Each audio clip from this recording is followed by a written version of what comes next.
തിരുവനന്തപുരം കോവളം മണ്ഡലത്തിലെ കടലേറ്റത്തിൽ അടിയന്തര നടപടിക്ക് ഉത്തരവിട്ട് കളക്ടർ വീടുകൾക്കുണ്ടായ നാശനഷ്ടം കണക്കാക്കി തുടർ നടപടി സ്വീകരിക്കാൻ തദ്ദേശ സ്വയംഭരണ വകുപ്പ് ജോയിന്റ് ഡയറക്ടറെ ചുമതലപ്പെടുത്തി.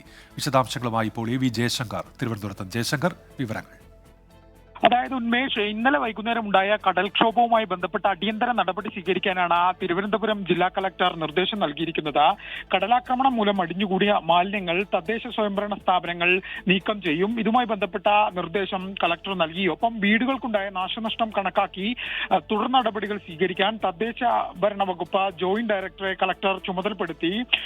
ഒപ്പം തന്നെ ഈ മത്സ്യയാനങ്ങൾക്കും മറ്റു ഉപകരണങ്ങൾക്കും വലകൾ അടക്കമുള്ള കാര്യങ്ങൾക്കുണ്ടായ നാശനഷ്ടം കണക്കാക്കി പ്രപ്പോസൽ സമർപ്പിക്കാൻ ഫിഷറീസ് മേഖല ഡെപ്യൂട്ടി ഡയറക്ടർക്കും കളക്ടർ നിർദ്ദേശം നൽകിയിട്ടുണ്ട്.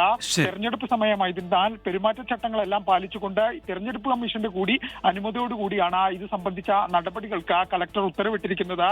തീരദേശ ജനങ്ങളുടെ വലിയൊരു പരാതിയുമായി അവർ ഇന്ന് സമീപിച്ചിരുന്നു. ഈ പരാതികൾക്കുള്ള പരിഹാരം കൂടിയാണ് ഈ കളക്ടറുടെ ഉത്തരവിലൂടെ ആകുന്നത്. എന്തായാലും ഇതുമായി ബന്ധപ്പെട്ട നടപടികൾ ശരി. എ വി ജയശങ്കറാണ് തിരുവനന്തപുരത്ത് വിവരങ്ങൾ നൽകിയത്.